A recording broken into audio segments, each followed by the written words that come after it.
So the period of non-existence or pre-existence where only Allah subhanahu wa ta'ala existed. And there he decided to create whole creation at one point. The whole creation, the angels, the kursi, the paradise, the hell, the throne of Allah, the tablet, and everything else that came, the pen, the beloved pen that came. Then after that, he created our spirit as well, our ruh as well. And he sent us to the world of spirit. You can see in the diagram. And in the world of spirit, maybe we live for millions and millions of years. Allah knows best how long. But there, 4 major incidents took place.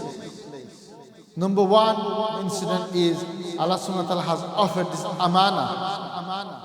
And this amana, this trust, is something very valuable. And the Sharia, and our tabi'in and the ulama and the mashayikh said, what is this amana? This amana was freedom of choice. To choose between good or evil, you have full control of. And this was offered to, for example, offered to the mountains, to the sky, and all the other creation. They all refused because they all also found out the consequence of not fulfilling this amana, this trust, or violating it. So all of the creation rejected it, only the human beings accepted it. And in fact, it says in the Quran, verily, we were unjust to ourselves. We were ignorant of this, in one sense.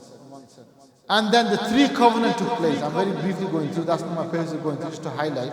3 covenants took place. Number 1 is called covenant of Al-Ast. That Allah asked us, He gathered everyone together and He asked that who is your Lord? And 10 by 10 by following Prophet Muhammad sallallahu alaihi wasallam, we said, of course you are our Lord, our Lord.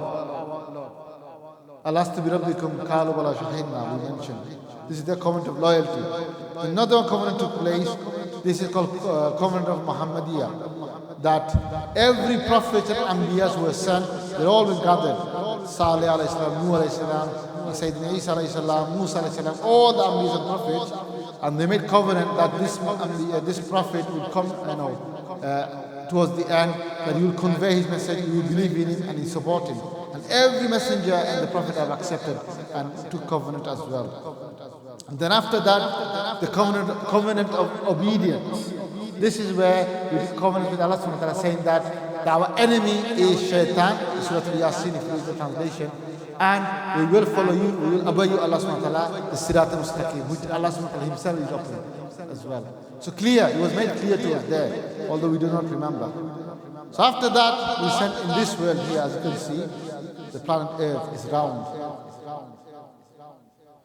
And those who know, I wish there was no time on it, it's a short period of time until we die. Here, we are sent here to test with that freedom of choice, with that amana, that good and wrong, the right and the wrong, the halal and the haram, everything is mixed. And everyone is given freedom of choice to see which path that you take. Do you take the right path, the good choices, or do you take the wrong choices in life?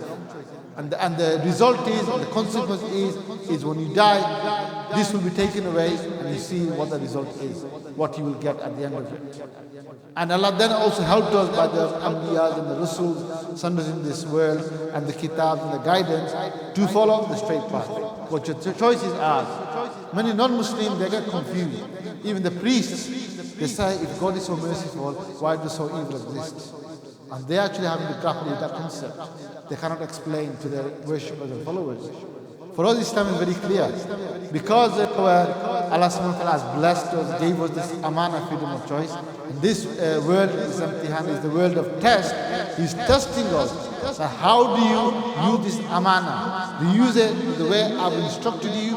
Or do you use it to fulfill your own nafs, your own ego? You listen to the shaitan and his advice. Because shaitan only gives you advice, he has no power. Only waswasa he gives you in your mind. He has no other power as such. Physically make you do sin. Then, if that happens, if you completely overwhelmed by the shaitan, then, you're not charged for this. You're free from sin. Because once you lose your intellect, then you're not charged by Sharia anyway. So really, we should be held accountable. Then after that, the previous short existence, I'm not going to any details, different lives that we spend. Then the world of qabr, grave. That either we go to Ala Illiyin, the higher part of barzakh and enjoy our life, or we go to the pit of hell in Qabr as well. Pit of hell in the Qabr as well, just to show you that there's the part. Then after that, inshallah, the day of judgment will begin, which we touched upon. Is according to our ulama, I mentioned that 50,000 years. Mashaykh mentioned 50,000 years long. They will be tested and will be meted out. Everything done. If you've done atom weight of good deed, you'll be accounted for. If you've done atom weight of evil deed, you'll be accounted for. We make dua that without hisab, Allah Ta'ala forgives our sins, cover our sins, and enters in Jannah with our Prophet Muhammad Sallallahu Alaihi Wasallam and the Sahabas and Tabi'in, Ahlul Bayt, our Mashaykh, and so on. Ameen. Because we cannot rely on our amals, we only rely on Allah's mercy, Allah's rahmat, and Allah's fazl. Then obviously there's a concept of hell, sirat as well, upon which we'll go past, which is of hell, and then with paradise. Now the thing is, how do you enter paradise is mentioned in Surah Al-Ala. Although it is mercy of Allah, He will take us to paradise, but in this world Allah has put a condition. And if you read Surah Al-Ala and other surahs as well, it says that only those who do tazkiyah, purify themselves, they are the one who would be qualified to enter Jannah. That Allah will give the certification of Jannah. The certification will come from Him. But we have to qualify for that and then rely on Him. So that's why inshallah in the subsequent sessions, especially tomorrow, those who are for first time who are here, will go through what is this tazkiyah all about. This is also part of prerequisite to the purpose of this retreat. Or spiritual unveiling has a condition, and this is the condition, which I'm not going to go through any details. Inshallah, we'll cover that tomorrow. But then what happens? Then I'm just believing in Islam. When is it that I become a practicing Muslim, practicing Islam? For now, I'm only doing ibadat. It's month of, for example, month of Ramadan. I'm doing Taraweeh. I'm doing 5 daily prayers. I'm reciting Quran. I'm doing all the tasbih and so on. It's all ibadat. This is worship of Islam. What is practice of Islam? The practice of Islam is when you live a life that you do not harm yourself and you do not harm others around you. That is the simple definition of a Muslim, that he doesn't harm someone with his tongue and with his hands. A practical definition of a Muslim according to the Hadith. And at the same time, you benefit yourself and you benefit others around you. You benefit others around you, you give a joy around others. If those two things can be manifested in your life, then you are practicing Islam. And whole of the tazkiyah, the purification organ, we hear about the word tazkiyah, and become better, to become free from sin, is all about this, to rid of the evil aspect of our life, the evil practices, so that I'm not harming myself with guna, with sin, and I'm not harming the people around me, my mother and father, my parents, my siblings, my neighbors, my relations, my work colleague, the organization brothers and sisters as well. People I live around, the society I live around, the indigenous community, for example. They're not harmed by my action. And at the same time, I've done tazkiyah to such an extent that I am benefiting them, benefiting myself and benefiting others. Why do you think, for example, in UK, last few years ago, they have banned smoking in public? Although individually, if you ask a person, please quit, they find it very difficult to quit. But now they realize the damage that caused by smoking, especially those who do not smoke, passive smoking. For example, I don't smoke. I'm more at risk of a lung cancer because of others' passive smoking. So in public places, be it in a bus station, in offices, in any public places, even in the pubs and clubs, smoking is banned. You're not allowed to smoke. You have to go out in the open as well, because it's harming yourself and harming others. Now imagine all the evil actions we do. Then after that, inshallah, the way we come for retreat, I'm not going to detail, we'll cover that inshallah another time, for especially those who do not know. And brothers who have been in the retreat before, they know all this already, mashallah. After all this, purification of the mind and the heart, and really purifying ourselves, then what comes is what we're here for. So purifying our heart as well, all the evil qualities, and replace them with all the good qualities. Again, we'll go to detail later, inshallah. After that, really, what we hear in this retreat is for this, then we can experience Iman. Then we can taste Iman. We hear this all the time. And what is this tasting Iman? Because Iman is the belief of the unseen. So when this is become revealed to us to an extent, then we really taste it and experience it. And this is what we want to experience. So if I just show you another, our specific objective in this retreat itself.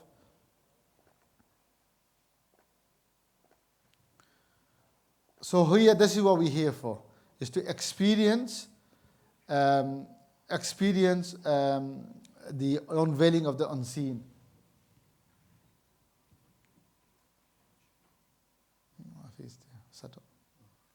So here we have unveiling of the unseen. You all heard of it, you've seen the poster, many of us who have attended before you know. But for you individually, that you come for 2 days, if I were to ask you quickly, that what is your objective? Why are you here? What do you want to achieve? Please, in your own words, do mention. Maybe Brother Zafar. What is your reason? What do you want to achieve from this? Connection with my Creator, obviously. MashaAllah. Alhamdulillah, excellent, mashallah. Do you anyone else yourself? MashaAllah. Brother Bilal? Okay, mashallah. That's good. That's all a good answer. No, there's no wrong answer, by the way. All answers are good. MashaAllah. I will come to this side. Any of our beloved and respectable scholars and elders here? Yourself? Brother Yas Imran? MashaAllah. We all want this. That's the ultimate goal in life and hereafter as well. Ji Bhai Zahid? MashaAllah, good. Bhai Irfan? Acha, MashaAllah. Brother Rasim? Excellent. You all saying the same answer and an excellent answer, MashaAllah. MashaAllah. Bhai Afzal?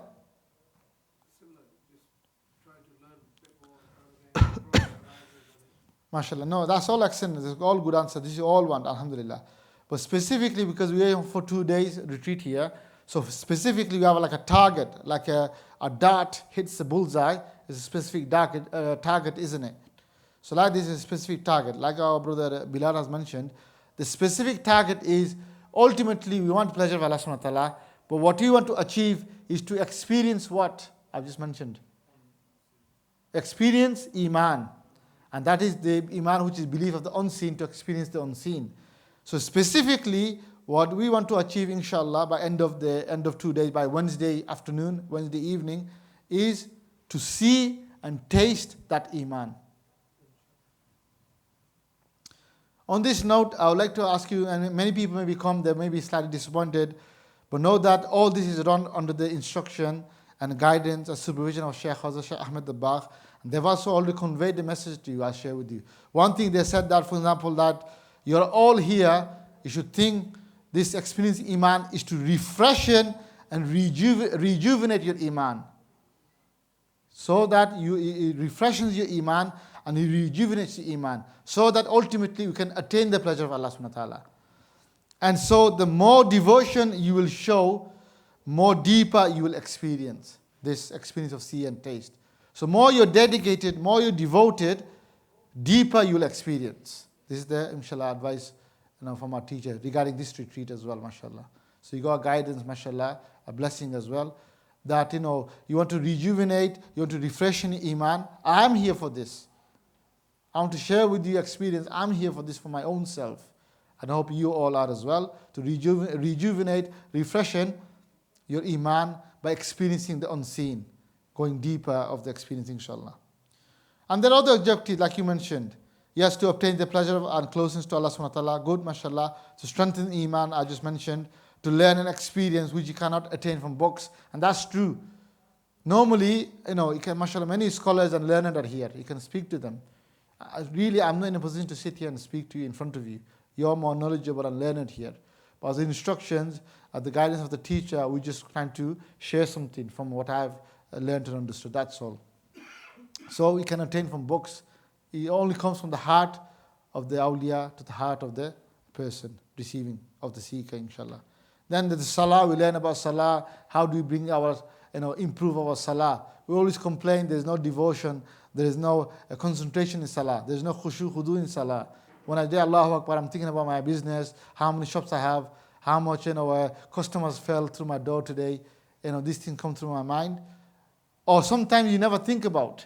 It is said that the modern scientists who deal with the mind, the psychologists, they say actually, on average, human beings go through up to or around approximately 8,000 thoughts a day. 8,000 thoughts you think about. It passes through your mind. It's like it's a highway, it's a motorway continuously passing. Good, the bad, the mubah, the good things, the bad things, the dunya things, anything, random things.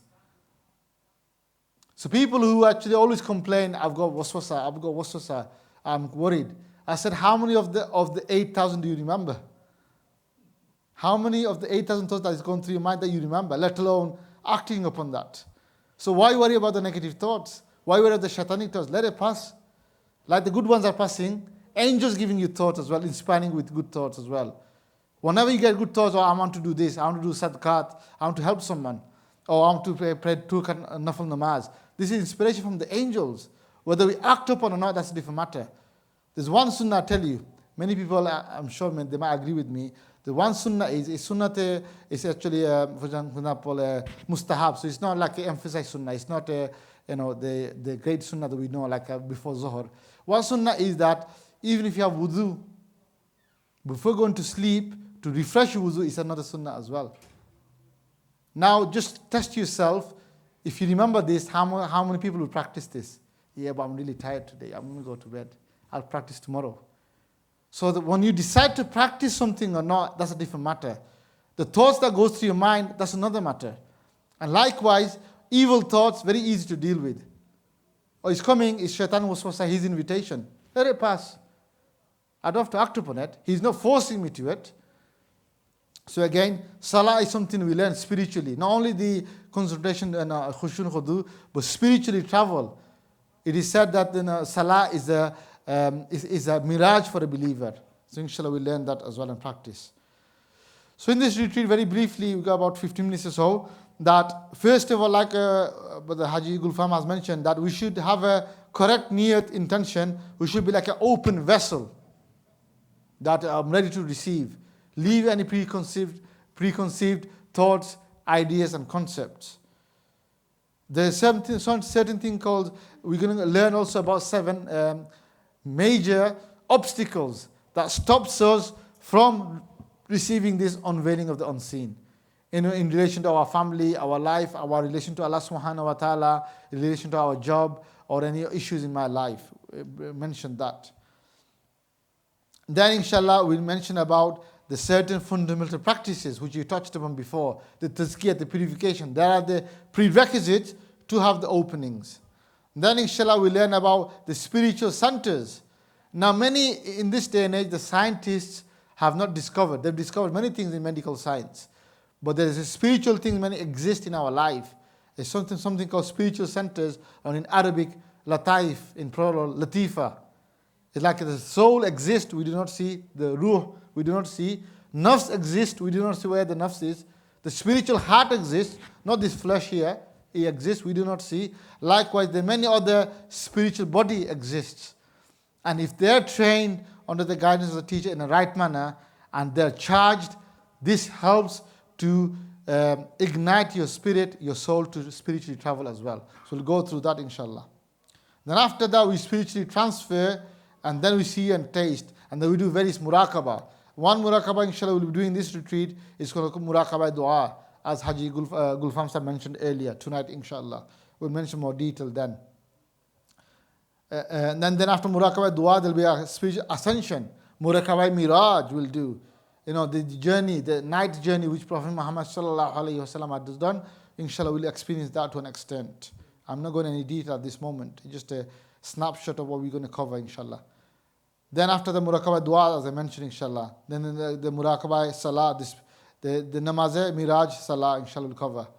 It's as though you feel as you transferred to the old Masjid Nabawi, praying behind namaz, behind Prophet Muhammad sallallahu alaihi wasallam. Imagine that. Maybe until today, we thought it just stories of 500 years ago. This awliya did this. Sheikh Abdul Qadir Jilani, Ghaus Pak did this. Rahimahullah radiallahu anhum. Those awliyas run this. But in this day and age, by the blessing of the Awama Shaykh and teacher, this door is opened up for all of us as well, inshallah. If we sincere, if we practice, if we follow, inshallah. And there's many other muraqabahs we do. Muraqabah Salah and Muraqabah Muhammadiyah. There's a specific ones we do. But the most important thing is two things. We rely on Allah subhanahu wa ta'ala. Remember, there's a dua that says that nothing is easy in life. Me blinking my eyes now is not easy. Except if Allah ta'ala orders it for my eyelashes to work. There are many people out there, many patients out there who have issues with their eyelashes. And every time they put a blink, it's as though a sandpaper is rubbing against their eyeballs. And so they have to go a treatment to get rid of this, like the skin between the eyes and the eyelashes. For us, it's like how many times we do per day? Millions maybe per year. So nothing is easy except by which Allah makes it easy. So therefore, we rely on Allah subhanahu wa ta'ala, nothing else. Not on our deeds, our amals, my tasbihas, my ibadat. They're all zariyat, they're all asbab, but really Allah subhanahu wa ta'ala. And secondly, in the physical sense, in the worldly sense, that person who's teaching me this, who's spiritually training me this, is the teacher. Is the teacher, especially here, who's expert here in this field is Sheikh Ahmed Dabbagh. Many people you know already as your teacher. Those who don't know, I mean briefly about him. He is a descendant of Sheikh Sayyidina Imam Hassan al-Basri in a family lineage as well. He's a scholar in traditional sciences, fiqh, aqidah, theology, Quran tafsir. But one that he really focuses on, which is need in this day and age, is the tazkiyah, the traversing the path to Allah subhanahu wa ta'ala and to taking the seeker, a salik to Allah subhanahu wa ta'ala. That is speciality among all the specialities. This is what teaches. And especially this ruhaniyat, the spiritual unveiling. And many people, mashallah, out there in the world, they have many buzurgs. They done bayat in their young age, in the family, buzurg, the awliya, the pir sahab. We all respect. We have the highest honor and respect for them. And we should. Our Hazrat Shaykh Ahmad Dabbagh, they said that I rather want the people respect the ulama and the mashayikh and the peers out there more than myself. This is my personal feelings. But we know there's an adab that those we learn anything from, we have a certain respect for them. Why? Because they have taught us something. I was nobody. I knew nothing. I am nothing. But he has taught us something. The person in primary school who's taught us A, B, C, D, Ali, Bata, Sa, we have a respect for him or for her. Because without that person as a means, as a zariyat, I wouldn't have known these alphabets. Person who told me Nazara, for example, in a madrasa, local madrasa, he's my respect for. But the Qari Sahib who taught me how to read, how to join letters into words, into sentences. Respect for him.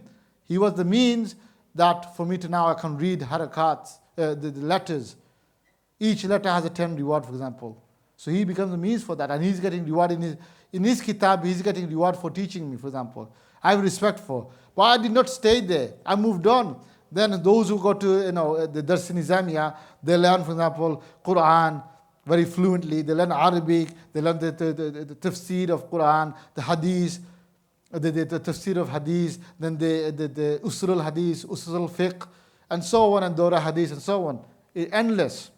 We have a scholar amongst you, you can ask the professors in their own field as well. But each time you have sometimes different set of teachers. And we do not become stubborn. We don't become this attitude, this ziddi attitude that no, I want to stick to my primary school teacher. I love him. He taught me everything, how to read and write, so I want to stay with him. In schools we do the same. Primary school, secondary school, high school, college, university. You do science, mathematics, arts, history. Different set of teachers, different experts come along the way. And we accept for that moment. Likewise, Shaykh Ahmad Dabbagh in this field, especially of unveiling and tazkiyah, he is expert. So for us to all benefit, we all here, we want pleasure of Allah subhanahu wa ta'ala, we want to see and taste. If not seen and taste, then for this science, in this 2-day period, we should accept him as my teacher who's teaching this science of Islam. There's no confusion, there's no conflict of interest here. It's a very simple concept. Like I give example of secular education of school and colleges, or the Nizami example, for example. This is the same. This is not the science. So people under him, all the ustaz and asatizas who teach the science, for example, they're under the guidance and the permission of the teacher as well, mashallah. And as you know, Shaykh Ahmad Dabaq goes all around the world, from the North America to South America as well, to Guyana, to Africa, to Middle East, to Asian countries, our countries, the Far East as well. All over the world they travel, blessing people, trying to teach and bless people with this. So the expectation is that we should be committed as an open vessel. We're not here to pass time. We want to increase our iman from ilmul yaqeen, knowledge of certainty, to ainul yaqeen, eye of certainty, inshallah. So this is what I want to do, inshallah. And I hope everyone knows Shaykh Ahmad Dabaq. If not, we can show you video clips and so on, so you can watch as well. But I assume most brothers who are aware of this as well. Isn't that, brother Nasir? Ji, mashallah. Take. So with this, inshallah, I conclude. I've got about 5 minutes. So if you have any questions or anything to clarify what I have said, then please do so. Take opportunity. Any questions? If not, inshallah, what we'll do is, inshallah, we'll break for iftari, Maghrib Salah, and so on, inshallah. Any questions or any comments, please? Yeah, Dr. Shah, I want to ask something. You know this prayer that we go on, where we pray. The Ruhani spiritual Salah, ji. Have you been there yourself? The brothers, inshallah, who are here, you'll hear by yourself, rather me saying it, because I'm in a kursi, for example. In these 2 retreats, you'll hear the feedback, those who do travel and experience. Ji, inshallah. Have you done it yourself? Alhamdulillah, I have, by the fazl of Allah subhanahu wa ta'ala. Have you met any prominent scholars or figures? Like I said, alhamdulillah, not just myself, I'm not talking about myself, but if you ask our fellow brothers here, and obviously ustads here, our uncles are here, they'll give their own personal account that yes, they have. But you're giving the lecture, this is why I'm asking you. You're asking special questions. So I think we'll probably ask you tomorrow. You might actually be. I wish, this is what I'm hoping for. But the answer is just for you to just to settle your mind. Alhamdulillah, I'm talking about all the ustads who will be here, who will be leading the various sessions and teaching. Alhamdulillah, they all have. I can't visit myself being on that level, to be honest. That is what I'm saying, mashallah. Thank you very much for your feedback. I really appreciate it. That I don't want to say about myself. I consider myself a very sinful person. But I'm saying the ustad here, he's also Ustad Gulfam, those ustad here, although maybe they're quite young and they're working and so on. But due to the blessing and being in the company of Shaykh Ahmad Dabaq and learning from him, from the hand, yes, the ustads have experience and experiencing all the time. Alhamdulillah, in their own experience. But sometimes they don't want to mention the personal thing because of their own nature, for example. But alhamdulillah, you can hear the account. Like I said, maybe yourself, Allah bless you as well. All the brothers are here. Even the sisters who watch from home, inshallah, as well, inshallah. Do you have anything else? Anything else?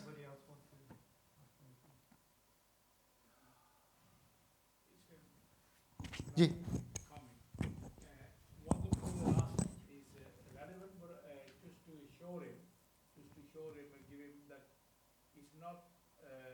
Hundreds, there are thousands of people experiencing it all over the world. So the taste of the pudding is when you eat. So why are we here? ਅਸੀਂ ਆਏ ਕਿਉਂ ਆ?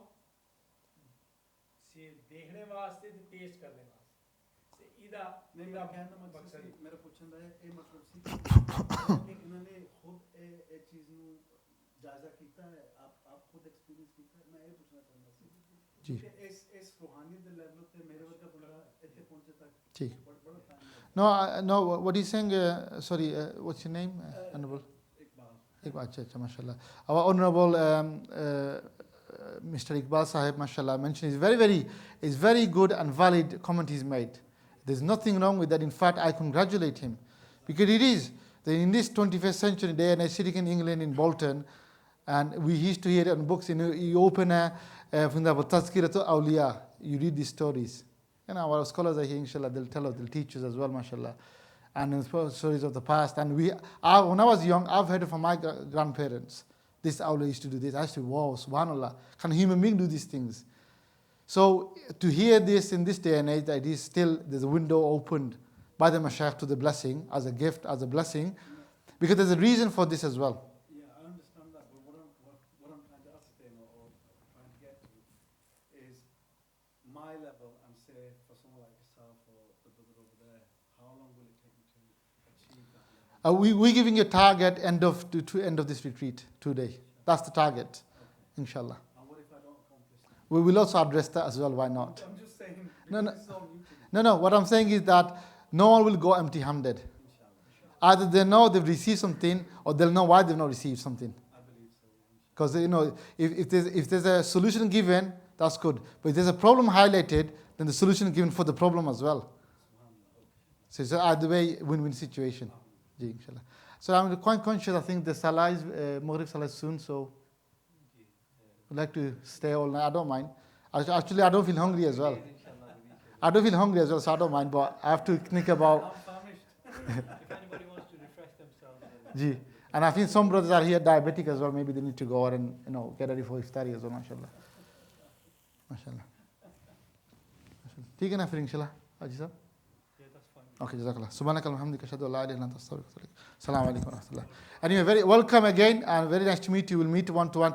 By the way, one thing I want to say, I know it's actually going against what we're saying, is that these retreats are practical based. They're not theoretical. Someday we have to cover just to make you understand what we're talking about. And number two is like you maybe realized, it is very interactive based. It's not like normal, or someone giving lecture, I'm listening, okay, what does that mean? And maybe I'll ask him after. It is all interactive. I'm very inquisitive when it comes Good, alhamdulillah. So in our one-to-one session, where we have that practical session, there'll be plenty of opportunity given for you to give your feedback, ask questions.